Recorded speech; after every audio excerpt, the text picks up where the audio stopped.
A paz e graça do Senhor. Hoje vamos compartilhar a palavra de Deus com o conteúdo de Apocalipse, capítulo 1, verso 17 e 18. Vamos ler juntos. Quando o vi, cai aos seus pés como morto. Então ele colocou sua mão direita sobre mim e disse: Não tenha medo, eu sou o primeiro e o último. Sou aquele que vive. Estive morto, mas agora estou vivo, para todo o sempre. E tenho as chaves da morte e do Hades. Antes de compartilhar a palavra, há algumas coisas que precisam ser claramente confirmadas. Uma coisa a verificar são as chaves dos dois lugares escritas no versículo 18. Quase todas as Bíblias brasileiras, como a Almeida Revista e Atualizada, Almeida Revista e Corrigida, Nova Versão Transformada, etc., são traduzidas como as chaves da morte e do inferno. Mas essa tradução está errada. A comparação com a escritura original em grego revela que esta tradução é uma tradução errônea. Está claramente registrado na escritura original em grego como Hades, significando o Hades, e Thanatos, significando a morte. Este erro de tradução causou um sério problema em não entender corretamente os lugares espirituais. Aqueles que entram no inferno, no Hades e na morte são tipos completamente diferentes de pessoas. Então, qualquer coisa cristã deveriam saber.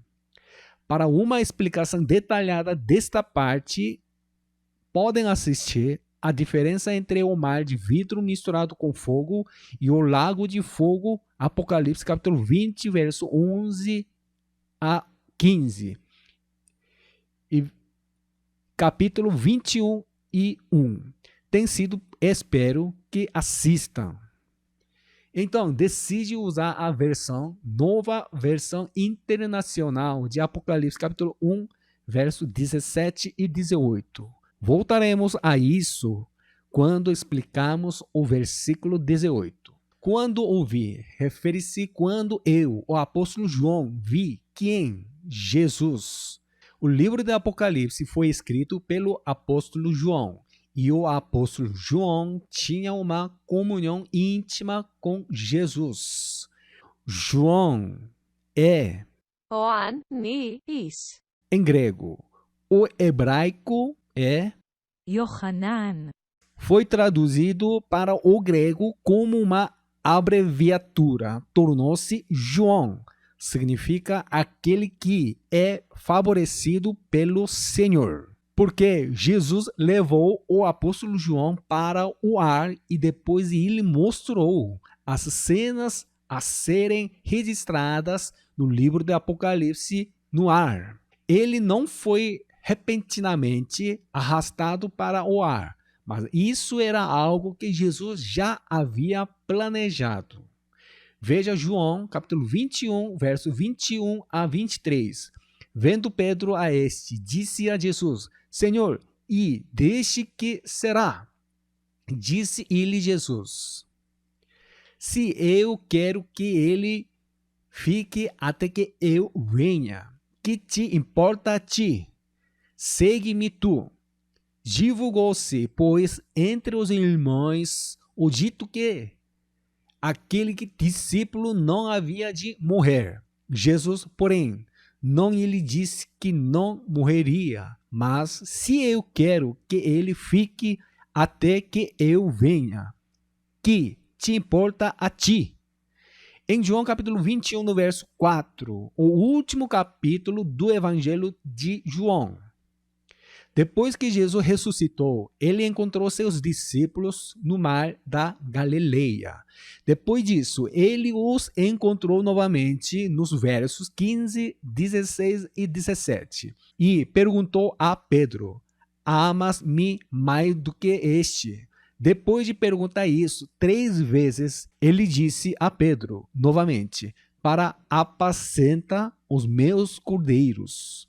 Essas palavras deram a Pedro a missão de servir aos santos. Naquele momento, quando Pedro viu João e perguntou a Jesus o que aconteceria com João, capítulo 21, no verso 21 e 23, é o conteúdo. Jesus respondeu a Pedro: mas se eu quero que ele fique até que eu venha, que te importa a ti? Como tal, não é fácil entender a resposta de Jesus lendo apenas o versículo 23. No entanto, é fácil de entender quando lido em conexão com o livro de Apocalipse. Não ele disse que não morreria. Ele não vai morrer não significa que ele nunca vai morrer. Disse-se que depois de algum acontecimento, logo após cumprir a missão que lhe foi confiada, ele morrerá. Jesus estava dizendo que não morreria até que o apóstolo João o visse novamente. Então, ver novamente Jesus. Em João capítulo 21, Jesus não disse a seus discípulos onde encontrariam o apóstolo João novamente. No entanto, se você ler o livro do Apocalipse, é claro que o apóstolo João encontrou Jesus novamente enquanto ele estava vivo e sabe onde é o local de encontro. Se eu quero que ele fique até que eu venha, é para fazê-lo ficar até que eu, quem? Jesus, venha no ar. Isto é, Jesus profetizou em João capítulo 21, no versículo 23, que o apóstolo João não seria martirizado cedo e viveria mais, ao contrário dos outros apóstolos. Jesus, 30 anos depois de Cristo, ele morreu na cruz e ascendeu ao céu naquele ano. E uma vez que se estima que o ano do Apocalipse foi escrito entre 90 e 95 depois de Cristo, mais de 60 anos se passaram desde a morte de Jesus. E quando o apóstolo João estava na ilha de Patmos, ele encontrou Jesus em espírito novamente, transportando no tempo e no espaço para o dia em que Jesus volta. Esta cena está registrada em Apocalipse capítulo 1, no versículo 13. Vamos ler para conferir. E no meio dos 7 castiçais, um semelhante ao Filho do Homem, vestido até aos pés de uma veste comprida e cingido pelo peito com um cinto de ouro. Jesus parado no meio dos 7 castiçais. Os 7 castiçais referem-se às 7 igrejas. Então, Jesus está no meio das 7 igrejas. O momento em que o apóstolo João estava prestes a ver Jesus é Apocalipse capítulo 1, verso 17. Quando ouvi, cai a seus pés como morto, porém ele pôs sobre mim a mão direita, dizendo: não tema, eu sou o primeiro e o último. Quando o vi, ou seja, quando eu, João, vi quem? Jesus. Foi a primeira vez em 60 anos que enfrentou Jesus e ouviu sua voz. Jesus colocou sua mão direita sobre o apóstolo João, que estava deitado de bruços, e disse: não tenha medo. E ele disse: eu sou o primeiro e o último. Também há um conteúdo relacionado em Mateus capítulo 16, no versículo 27 e 28. porque o Filho do Homem virá na glória de seu Pai, com os seus anjos, e então dará a cada um segundo as suas obras. Em verdade vos digo que alguns há, dos que aqui estão, que não provarão a morte até que venha vir o Filho do Homem no seu reino. Alguns dos 12 apóstolos dizem que há a pessoa que viverá para ver a cena da segunda vinda de Jesus. Em Mateus capítulo 16, está registrado que, quando Jesus trouxe seus discípulos à região de Cesareia de Filipe, ele perguntou aos discípulos: quem vocês pensam que eu sou? Vamos ler capítulo 16, verso 13. E chegando Jesus às partes de Cesareia de Filipe, interrogou os seus discípulos, dizendo: quem dizem os homens ser o Filho do Homem? Pedro respondeu a essa pergunta no versículo 16. E Simão Pedro respondendo disse: tu és o Cristo, o Filho do Deus vivo. Nos versículos 13 a 17, Jesus explicou que não foi a carne e o sangue de Pedro que o fez responder dessa maneira, mas Deus o fez responder daquela maneira. E nos versículos 18 e 19, ele falou sobre a igreja. Jesus falou sobre a igreja. Ele disse que alguns verão o Filho do Homem vir com sua realeza depois de tal conversa. Alguns há, dos que aqui estão, do versículo 28, se refere aos 12 apóstolos. Jesus profetizou que em breve o apóstolo João encontraria Jesus novamente antes de morrer. Agora vamos ler Gênesis capítulo 1, verso 1. No princípio criou Deus os céus e a terra. O Deus escrito neste versículo é Elohim. Em hebraico, esta palavra é sempre plural.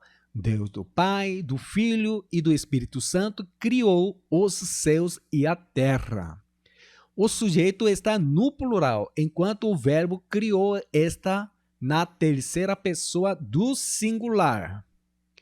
Isso significa claramente que o Deus Trindade criou os céus e a terra. Se você não sabe que Gênesis capítulo 1, verso 1 é o Deus Trindade, na escritura original em hebraico, você não pode traduzi-lo. Significa que Deus Pai não o criou sozinho, mas que Jesus, o Filho, e o Espírito Santo criaram os céus e a terra juntos. João capítulo 1, do verso 1 a 3, tem o mesmo significado. Vamos ler. No princípio era o Verbo, e o Verbo estava com Deus, e o Verbo era Deus. Ele estava no princípio com Deus. Todas as coisas foram feitas por intermédio dele, e sem ele, nada do que foi feito se fez. Era o Verbo. Esta palavra é imperfeita, é o pretérito progressivo. Isso significa que no início dos tempos, Jesus existia antes dessa época. O Verbo estava com Deus, e o Verbo era Deus. Nesta frase, o primeiro Deus se refere a Deus Pai, e o segundo Deus explica que Jesus é Deus. Deus, na era do Novo Testamento, é Theos. sempre singular, portanto, é necessário confirmar. Theos. Se refere a Deus Pai ou Deus Filho por meio do contexto. Como tal, na era do Novo Testamento, Deus é dividido em 3 pessoas, o Pai, o Filho e o Espírito Santo, e trabalha. Você pode ver que o Cordeiro está sentado e o rio da água da vida flui do trono em que o Cordeiro está sentado. Visto que a água da vida é o Espírito Santo, podemos confirmar que o Pai, o Filho e o Espírito Santo estão sentados em um trono pelo conteúdo de capítulo 22, no verso 1 de Apocalipse. Eles foram divididos em atividade de acordo com a obra que lhes foi confiada pelo único Deus. E então voltaram ao seu estado original como um Deus. Se lermos João capítulo 1, versos 2 e 3, podemos ver que Jesus trabalhou com Deus Pai desde o tempo da criação dos céus e da terra. Ele estava no princípio com Deus. No início dos tempos, Jesus fez algo no passado, e isso significa que ele estava com Deus. Podemos ver que Deus tinha um plano no início. Mesmo antes de começar essas coisas, e Efésios capítulo 1, no verso 4, nos disse qual é esse plano. Como também nos elegeu nele antes da fundação do mundo, para que fossemos santos e irrepreensíveis diante dele em amor, e nos predestinou para filhos de adoção por Jesus Cristo, para si mesmo, segundo o beneplácito de sua vontade, para louvor e glória da sua graça, pela qual nos fez agradáveis a si no amado. Antes da fundação do mundo, havia um plano para nos escolher em Jesus Cristo e nos tornar irrepreensíveis. Alguns teólogos interpretam erroneamente este versículo, pensando que Deus colocou o indivíduo como aquele que será salvo e aquele que não será salvo, mas não é o caso.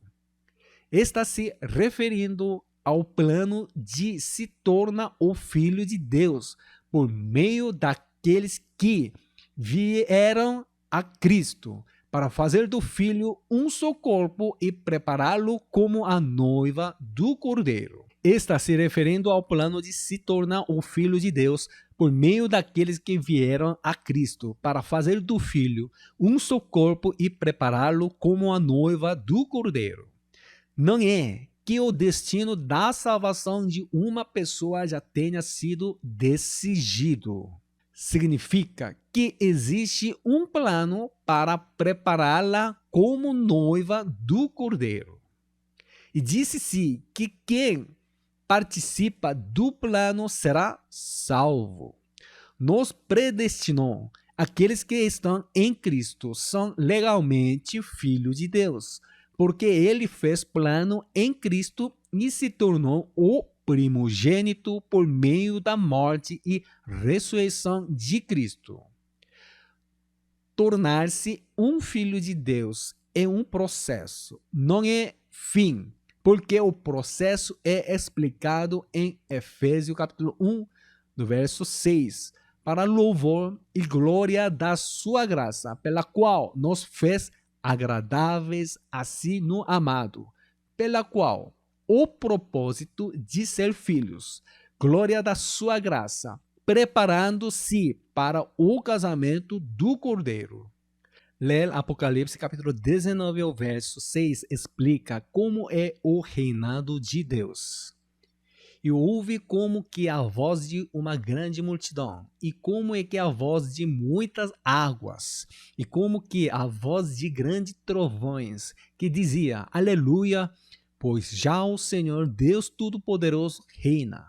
Regozijemo-nos e alegremo-nos, e demos-lhe glória, porque vindas são as bodas do Cordeiro, e já a sua esposa se aprontou. E foi-lhe dado que se vestisse de linho fino, puro e resplandecente, porque o linho fino são as justiça dos santos.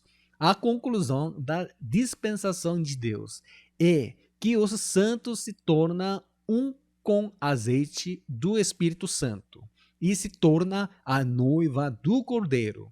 É a conclusão do plano de salvação de Deus.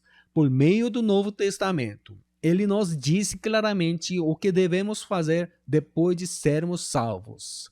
Não é que permaneçamos filhos de Deus, mas se nos tornarmos filhos de Deus, haverá o próximo passo para nós prepararmos como a noiva do Cordeiro. Mateus capítulo 9, o verso 15. Nos disse o que acontece quando pararmos como o Filho de Deus. Vamos ler para conferir.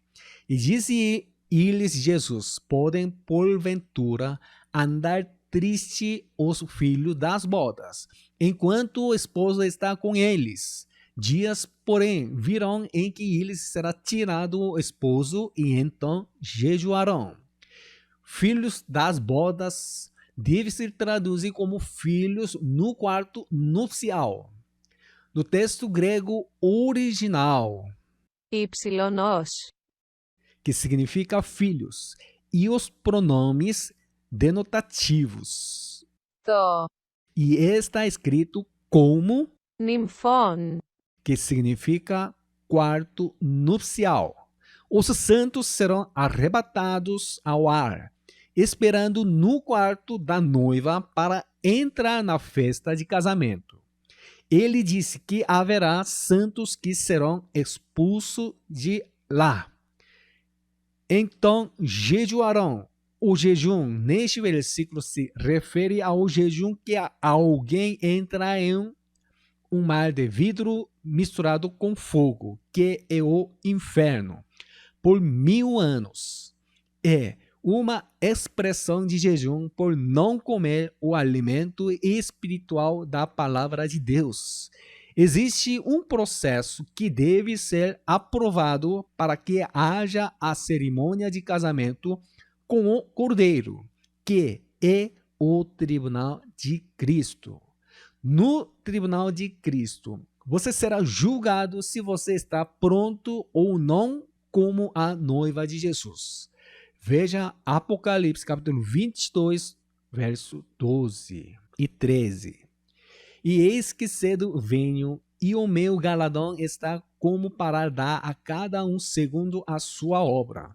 Eu sou o alfa e o ômega, e o princípio e o fim, o primeiro e o derradeiro. Em Apocalipse capítulo 1, no verso 17, Jesus encontrou o apóstolo João e disse: eu sou o primeiro e o último. Novamente, em Apocalipse capítulo 22, no verso 13, o último capítulo. Palavra primeiro e último significa que você será julgado de acordo com seus atos, obras. Quando Jesus voltar, ele aparecerá como juiz. Jesus, o juiz, descendo do terceiro céu aos ares e estando no meio da reunião das 7 igrejas. Esta cena é o conteúdo de Apocalipse capítulo 1, verso 13 a 16. Vamos ler. E no meio dos 7 castiçais, um semelhante ao Filho do Homem, vestido até aos pés de uma veste comprida e cingido pelo peito com um cinto de ouro. E a sua cabeça e cabelos eram brancos como lã branca, como a neve, e os olhos como chama de fogo, e os seus pés semelhante a latão reluzente, como se tivesse sido refinado numa fornalha. E a sua voz, como a voz de muitas águas. E ele tinha na sua destra 7 estrelas, e da sua boca saía uma aguda espada de 2 fios. E o seu rosto era como o sol, quando na sua força resplandece. Explica em detalhes a aparição de Jesus na segunda vinda de Jesus como juiz. O aparecimento de tal juiz está registrado em Apocalipse capítulo 19, no verso 11 e 12, e também no versículo 15. Vamos ler, gente. E vi o céu aberto, e eis um cavalo branco. O que estava assentado sobre ele chama-se Fiel e Verdadeiro, e julga e peleja com justiça. E os seus olhos eram como chama de fogo, e sobre a sua cabeça havia muitos diademas, e tinha um nome escrito que ninguém sabia senão ele mesmo.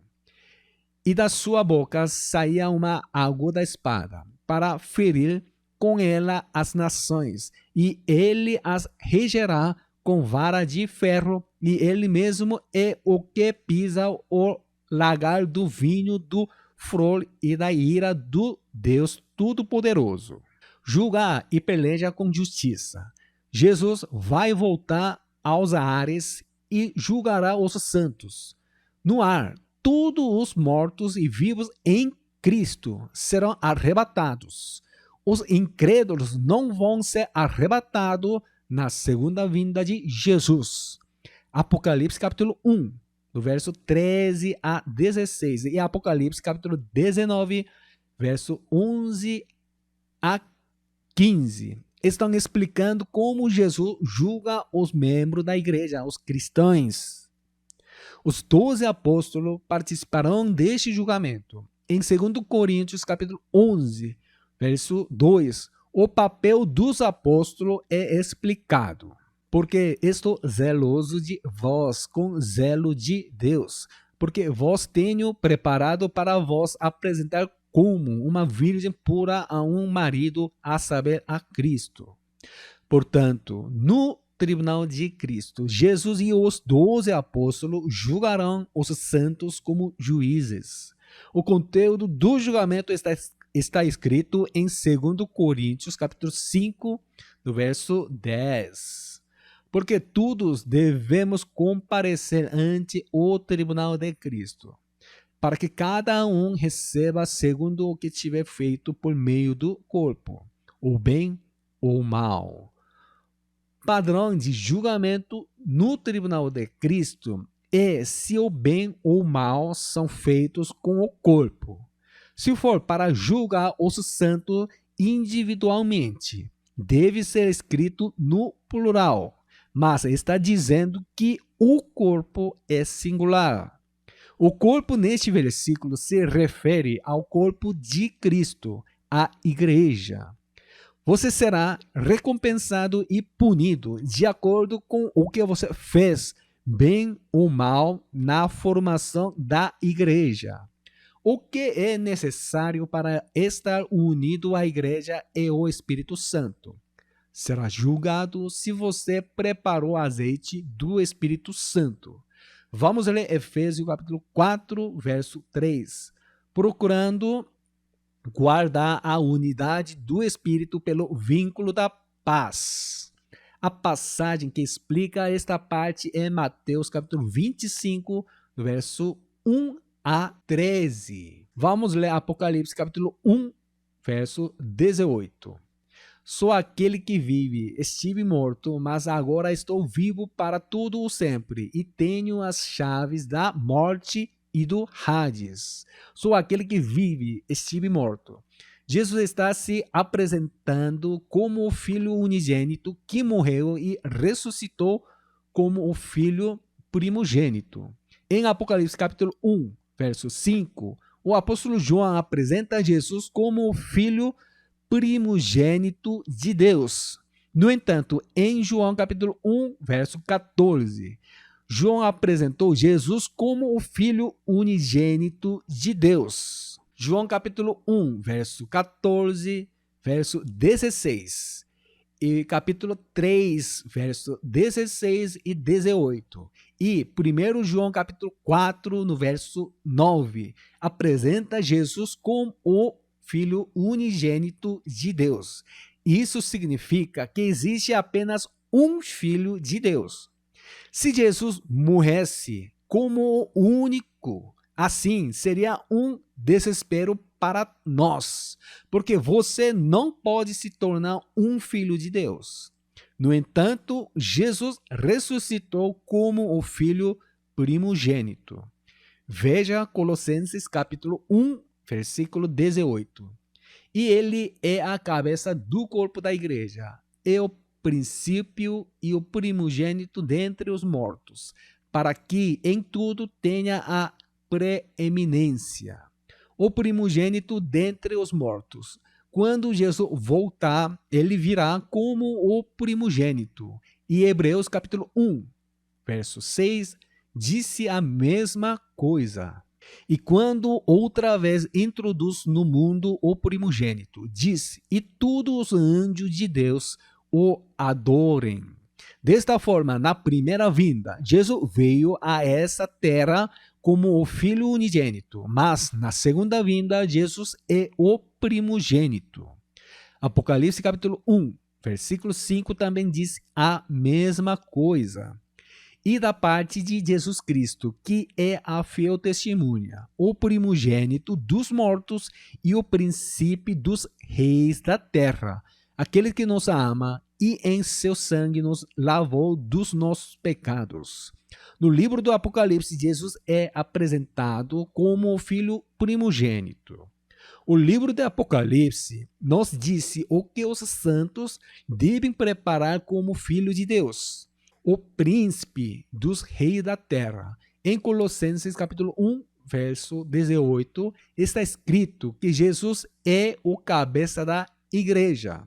É por isso que podemos ver que a terra é a igreja e os reis são os membros da igreja. A terra mencionada em Apocalipse capítulo 2 até capítulo 22 se refere à igreja. Em Apocalipse capítulo 1, verso 18, Jesus se apresenta como aquele que possui as chaves da morte e do Hades. Como eu disse na introdução, a maior parte da Bíblia brasileira é traduzida como as chaves da morte e do inferno. Mas na escritura original em grego é escrito como, Θάνατος. que significa a morte, e Δις. que significa o Hades. O inferno em grego é. Γένα. O inferno e o Hades são lugares completamente diferentes. Para entrar no banquete de casamento como este, você deve ser julgado para saber se está qualificado no tribunal de Cristo. Jesus é o juiz do tribunal de Cristo e do grande trono branco. Há algo que muitos pastores e teólogos interpretam mal nesta parte. Eles ensinam que o julgamento que será realizado após a segunda vinda de Jesus é o julgamento do grande trono branco em Apocalipse capítulo 20, versículo 12. No entanto, antes da abertura do julgamento do grande trono, Apocalipse capítulo 20, verso 4 a 6, afirma claramente que há um período de 1000 anos durante o qual os vencedores participarão. Este período de 1000 anos refere-se ao milênio, e aqueles que participam deste milênio não adoram a besta ou sua imagem e não recebem sua marca na testa ou nas mãos. Em outras palavras, esses são aqueles que não receberão a marca da besta durante os 7 anos de tribulação. Desta forma, quando a 7ª trombeta tocar após o fim dos 7 anos de tribulação, Jesus voltará. Quando Jesus retorna no ar, todos os que acreditarem serão julgados pelo arrebatamento. O julgamento a ser realizado neste momento não é o julgamento do grande trono branco em Apocalipse capítulo 20, versículo 12, mas o tribunal de Cristo em 2 Coríntios capítulo 5, verso 10. O julgamento do grande trono branco não pode ser o julgamento que acontecerá na segunda vinda de Jesus, porque é um julgamento que acontecerá depois, após de 1000 anos, milênio. Primeiro, vamos ler Apocalipse capítulo 20, versículo 1 a 10. E vi descer do céu um anjo que tinha a chave do abismo e uma grande cadeia na sua mão. Ele prendeu o dragão, a antiga serpente, que é o diabo e Satanás, e amarrou-o por 1000 anos, e lançou-o no abismo, e ali o encerrou, e pôs selos sobre ele, para que mais não engane as nações, até que os 1000 anos se acabem, e depois importa que seja solto por um pouco de tempo. E vi tronos, e assentaram-se sobre eles aqueles a quem foi dado o poder de julgar. E vi as almas daqueles que foram degolados pelo testemunho de Jesus e pela palavra de Deus, e que não adoraram a besta nem a sua imagem, e não receberão o sinal na testa nem na mão. E viverão e reinarão com Cristo durante 1000 anos.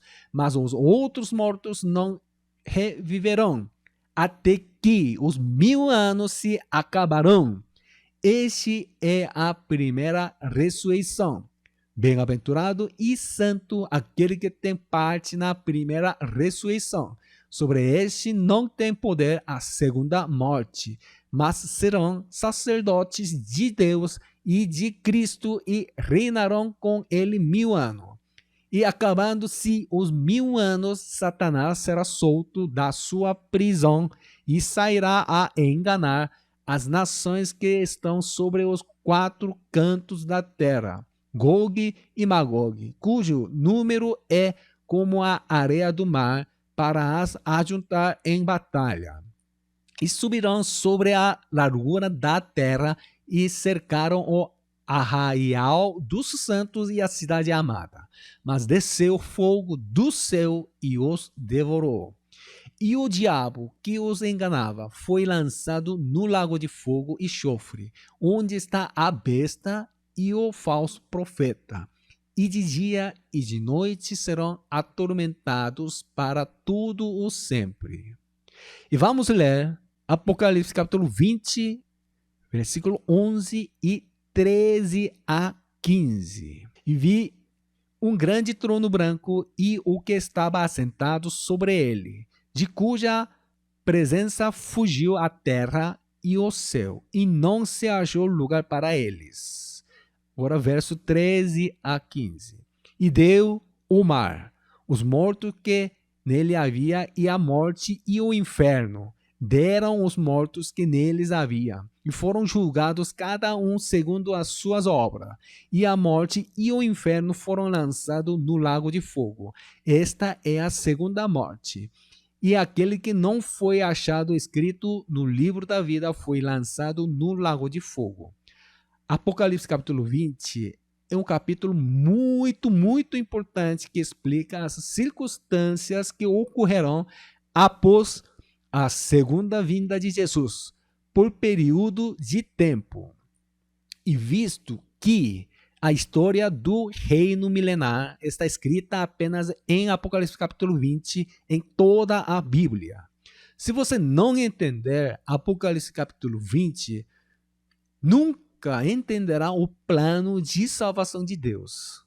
E alguns versículos do capítulo 20 dificultaram a compreensão adequada, porque muitas versões da Bíblia foram traduzidas de maneira diferente do texto grego original. Apocalipse capítulo 20, o versículo 13, é uma passagem que deve ser claramente entendida, contrastando com o texto grego original. Isso ocorre porque cada versão tem uma tradução diferente do versículo. Na escritura original em grego, é escrito como θάλασσα, significa o mar, e θάνατος, significa a morte, e vis, significa o Hades. A Bíblia brasileira é traduzida como o inferno, porém é o Hades, correto é o Hades. Esta é uma tradução incorreta. Para serem julgados pelo grande trono branco, os mortos na morte e os mortos no Hades devem sair de lá. Apocalipse capítulo 1, verso 18 diz que Jesus é quem possui as chaves. E o mar, que é o mar de vidro misturado com fogo, a chave do inferno não foi introduzida. O fato de que ele tem as chaves da morte e do Hades sugere que haverá julgamento mesmo após o fim do milênio. Jesus tem várias chaves, de acordo com Mateus capítulo 16, verso 19. E eu te darei as chaves do reino do céu, e tudo o que ligares na terra será ligado nos céus, e tudo o que desligares na terra será desligado nos céus. A chave do reino dos céus, neste versículo, é plural. É a chave dada a Pedro. E por ser plural, pode-se dizer que é a chave dada aos 12 apóstolos. É levar as pessoas ao reino dos céus e então prepará-las para algo lá, ali. É missão dos apóstolos ajudar a prepará-los para serem a noiva do Cordeiro no reino dos céus. Jesus disse a Pedro para ligar ou desligar na terra. E ele diz que se o fizesse, seria ligado ou desligado nos céus. A palavra ligar e desligar neste versículo se refere ao pastoreamento de animais. Amarre-o em um lugar onde haja grama para que possa ser comido. E quando não houver grama para comer, desamarre o barbante e leve-o para outro lugar para desamarrar e amarrar de volta para que possam comer. Jesus disse a Pedro para fazer essas coisas na terra. Significa que se alguém fizer tal coisa na terra, alguém fará o mesmo nos céus. Essas palavras são encontradas em Gálatas capítulo 2, do verso 8. Porque aquele que operou eficazmente em Pedro para o apostolado da circuncisão, esse operou também em mim com eficácia para com os gentios.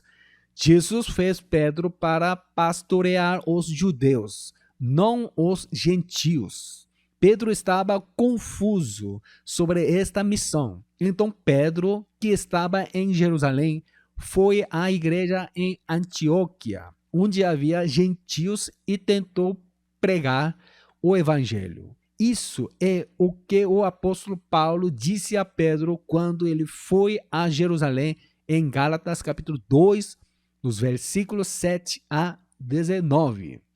A cena em que Pedro e Tiago ouvem essas palavras e se separam de Paulo é registrada.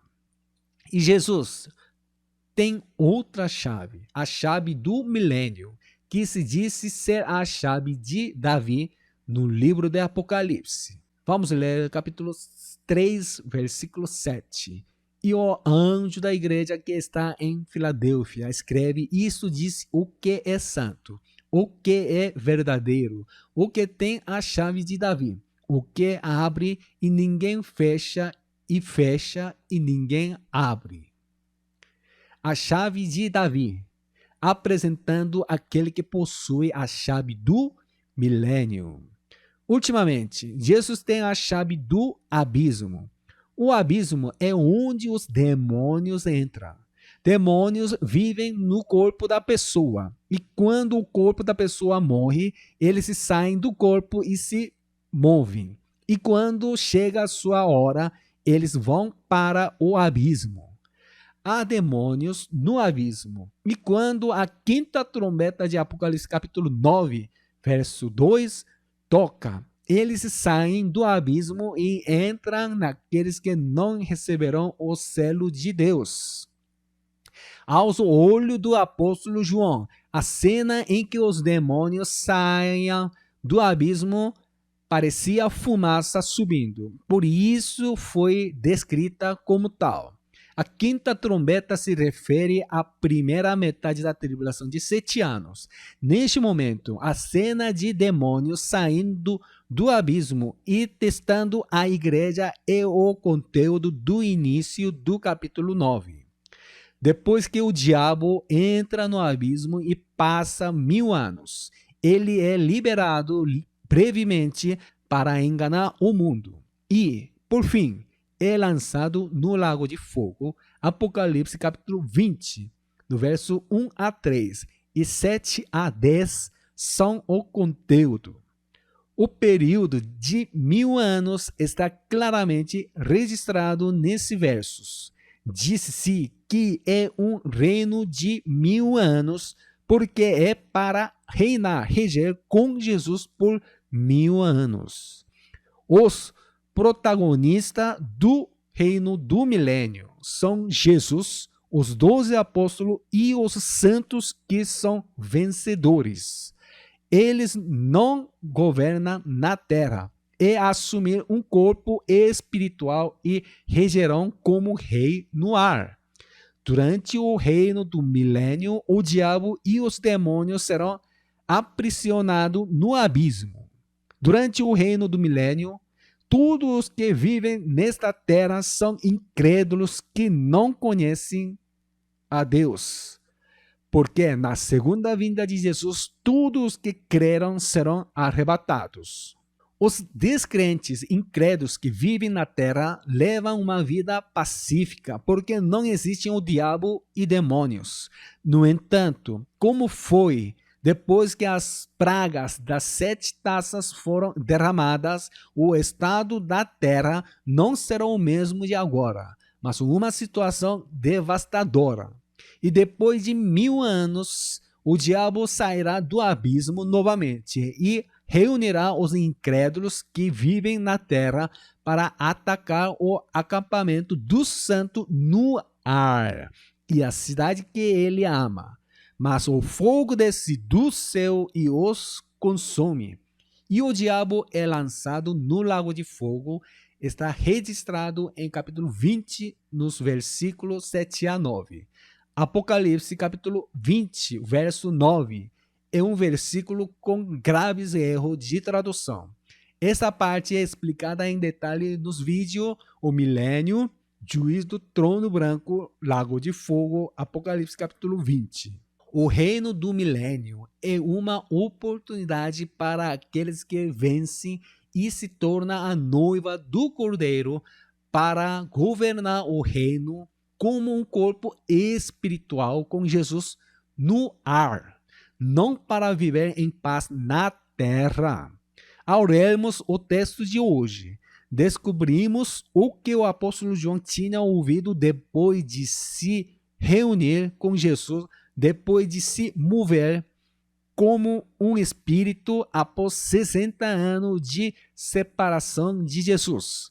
Ele disse ao apóstolo João: não tenha medo, eu sou o princípio e o último. O que Jesus começou não termina neste mundo. Isso terminará quando o banquete de casamento for realizado, depois que Jesus voltar e julgar. Todas as coisas neste mundo estão no plano de Deus. E nesse plano, os santos e as igrejas devem se preparar como noiva. Como Jesus disse ao apóstolo João, ele também está nos dizendo para não ter medo. Deus os abençoe, em nome de Jesus.